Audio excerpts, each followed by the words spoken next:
So you all know how in Salmon Run you only get one sub weapon and a select few special weapons to use? Well, a question that recently popped into my mind is, what if you could use every single sub and special weapon in Salmon Run? So that's what we're going to do today. We're going to rank every sub and special throughout the series as if they were in Salmon Run, and how good I think they would be in that mode. And yes, this also includes Splatoon 1 sub and specials, as if Splatoon 1 had Salmon Run. So without further ado, let's get started. So the only sub that you do get in Salmon Run is Splat Bomb, and it is obviously very strong. It has a quick detonation time, it does a good amount of damage, and has a good radius, and is also really useful for taking out bosses like Flyfish and Moz. It's just an all-around great sub, and it's pretty obvious why it's the only sub they chose for Salmon Run. However, I actually think Suction Bomb would be even better.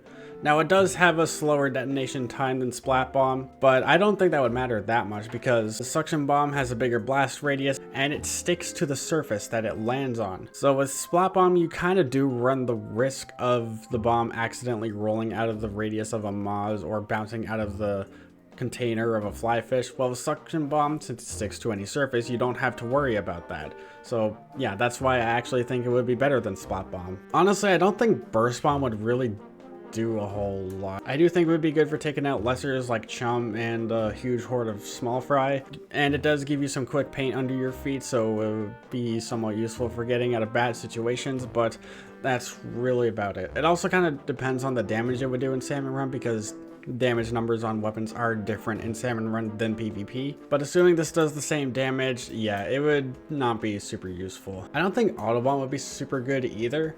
It would be okay, but not great. It does have a much smaller blast radius than Splat Bomb and Suction Bomb, and it has to walk towards whatever it detects, so yeah, it wouldn't be super useful. I think it would still be good for Flyfish and Moz, but again, it blows up really slowly, so yeah. Curling Bomb would only be really good for getting yourself out of bad situations because of the trail it gives you to swim through. And you can charge it up for less travel distance but a bigger explosion radius, so that could be useful for Moz, but yeah, that's really about it. It wouldn't be super good. I think Fizzy Bomb would actually be pretty solid. Just like Curling Bomb, it gives you a nice paint trail to swim through, and I think with its 3 explosions, it could deal some damage. It wouldn't do as much as Splat Bomb or Suction Bomb, but I think would still be a pretty solid sub to have. I don't think the damage that Torpedo does would be super good in Salmon Run, so that's why I put it in Limited. Again, it kind of has to travel towards whatever it tracks, and I don't know. I think, again, like Burst Bomb, it would be good for taking out lessers and stuff, but I don't know about other bosses, so yeah, that's why I put it in Limited. I actually think Ink Mine would be one of the better subs, to be honest. You could place them around the map and they would deal chip damage to lessers and other bosses that cross its path, and you could clean them up pretty easily. And as they continue to explode, you could just continue placing them around, and would honestly be a pretty fun sub to have, so I see some potential with Ink Mine and Salmon Run. Point Sensor can go in useless. I don't think just being able to locate is enough for Salmon Run. I mean, yeah, it'd be useful to know where things are, but it wouldn't really make that much of an impact, so it can go in useless. I think Splash Wall would be okay. It would be good for walling out tight areas, especially on Gonefish and Hydra Plant, to prevent lessers and other moving bosses from moving forward through that area, except for Moz, of course. That's really all it would do, but I could see it being useful in some situations like that. I'm gonna put Sprinkler in bad tier. One use case I do see for it is like placing it on some area and keeping the area painted for long enough, which I do think would be kind of helpful, especially when it gets really crowded, but it wouldn't be super impactful, so yeah. Other than that, it would be a pretty bad sub. Beacon is easily the worst sub to be put in Salmon Run because there's no mini-map and there's no super jumping, so yeah, Beacon would literally just do absolutely nothing aside from deplete most of your ink tanks. So yeah, by far the worst sub in Salmon Run. Toxic Mist, I guess, would be some form of area denial. You know, it would slow down moving lessers and bosses, but that's about it. So yeah, it can just go in bad tier. Same for Angle Shooter. Again, just a location sub.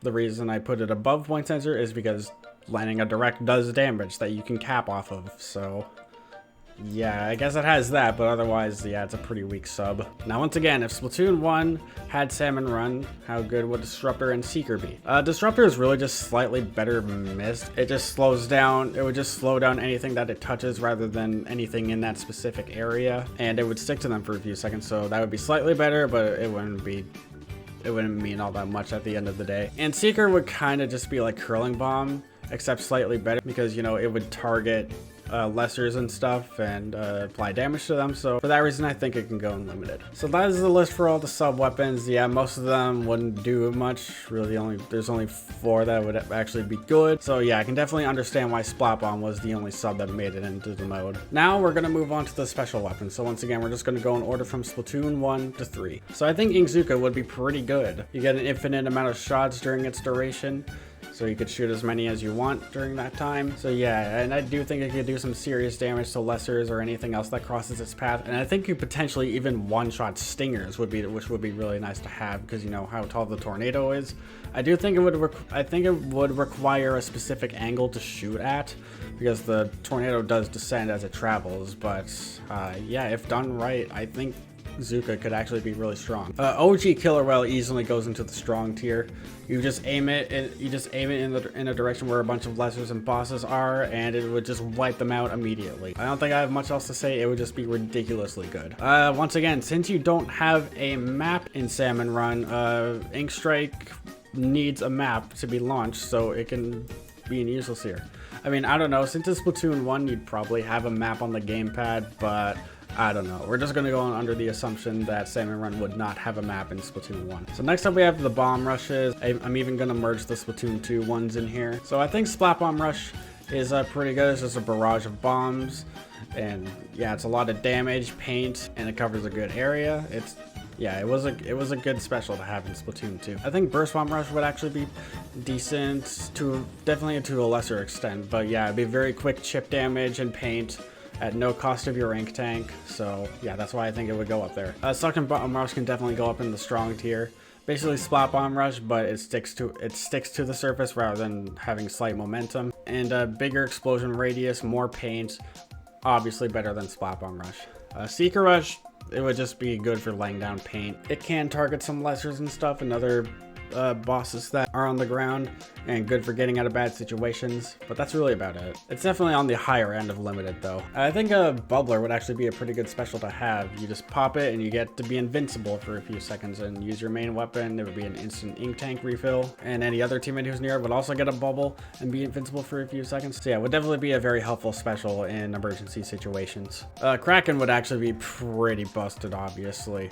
It's just full invincibility, you travel really fast and can one-shot basically anything. Maybe except the bosses with larger amount of HP, but yeah, it would still be incredibly good. Echolocator, again, location just wouldn't really be that good in Salmon Run. I mean, it'd be nice to know where stuff is, but once again, wouldn't really make a huge impact at the end of the day, so it can just go in useless. Now onto the Splatoon 2 specials. So for Tenna missiles, I think would go in limited. I think it would work similarly to Killer Whale 5.1, where you could only target a specific amount of bosses. And I think it would be good for taking out bosses like, I don't know, steelheads with their bomb open, flyfish with their compartments open, stingers, slamming lids. Would be good for that, but that's really about it. I do think Stingray was pretty good in Splatoon 2. You know, it was a laser that could go through walls. It was good for taking out long distance threats. Scrappers, flyfish. It was overall just a solid special to have in Splatoon 2. Definitely not for PvP though. I think Inkstorm would be pretty good. Would lay down a little bit of paint for you, and yeah, would apply a low amount of damage over the area that it covers. So yeah, it would be really helpful for cleaning up lessers and other bosses caught under the storm. Kind of surprised Baller wasn't in Splatoon 2 Salmon Run. I think it would be pretty strong actually. You get to be invincible for a bit unless you just run into a bunch of lessers or get damaged enough for it to break. I think Bubble Blower would actually be really good. Pop 3 bubbles, you can stand inside them to be invincible. And yeah, being how much damage the bubbles did in PvP, I think could be really helpful in Salmon Run. Yeah, I do think Booyah Bomb is a really good special to have in Splatoon 3 Salmon Run. Unfortunately, they didn't give it to Splatoon 2 Salmon Run, but yeah, in S3, it is a really But yeah, in S3, it is really good. It's a good amount of paint, has a wide area of effect, and does a good deal of damage. So yeah, just overall solid special. I am genuinely surprised that Ultra Stamp was not put in Salmon Run for either game. And I honestly think it would be easily at the top. Would clear out lessers very easily and other bosses in the path. Honestly, I could see it being almost as good as Kraken. You wouldn't be invincible, of course, so you could still potentially die if you really screw up. But yeah, if used well, it would be crazy good. And I do think Inkjet is really good to have in Salmon Run. You get to be in the air, so you're out of danger for a few seconds. And the projectile does a good deal of damage to everything. And you can even take out flyfish really easily. You don't need to use bombs when you're in Inkjet. So yeah, very solid special. Splashdown, I think, was pretty strong in Splatoon 2. Really good panic option. The radius was really big. Like, I think it's as if you had, like, maximum special power up. But yeah, it covered a large area and just took basically everything out that stood inside it. So yeah, it was really strong. Ink armor, I'm gonna put in limited. Now, yes, it does instantly globally chain to your team, but I don't think having just a few extra points of HP would do that much. It wouldn't be horrible, but yeah, I'd rather just have Bubbler just give you full invincibility. Curling Bomb Rush is slightly below Seeker Rush, because unlike Seekers where it targets opponents, Curling Bomb doesn't do that, and it bounces off walls, and yeah, it's just slightly less good Seeker. And Auto Bomb Launcher can also go unlimited. Again, much smaller blast radius and slower explosion time, so yeah, it wouldn't be as good. And now on to the Splatoon 3 specials. So I actually think Trizuka would be in limited because you only get 3 shots with it, so yeah. You really have to make sure that you make those 3 shots worth it. It would be good for taking out lessers and potentially flyfish too, but yeah, because you only get 3 shots with it, it wouldn't be the best special ever for sure. Killer Whale 5.1, once again, you only get to target 3 bosses, so you really have to make sure it's something you can't reach, like flyfish or stingers, so yeah, that's really all it's useful for. Crab Tank is really strong. You got the rapid fire mode, which does really good DPS, and the area of effect mode, which is especially good at taking out flyfish. And you get the ball form for extra survivability, and you get to roll around and stuff. It's just overall really good special. And finally, we have the first bad tier special for Salmon Run, Big Bubbler. I don't think it would be super useful. Better than nothing, obviously, but it wouldn't do much at the end of the day. The beacon would be completely useless because once again, you don't have a mini map. It would really only be useful for emergency situations if it gets really crowded in spawn.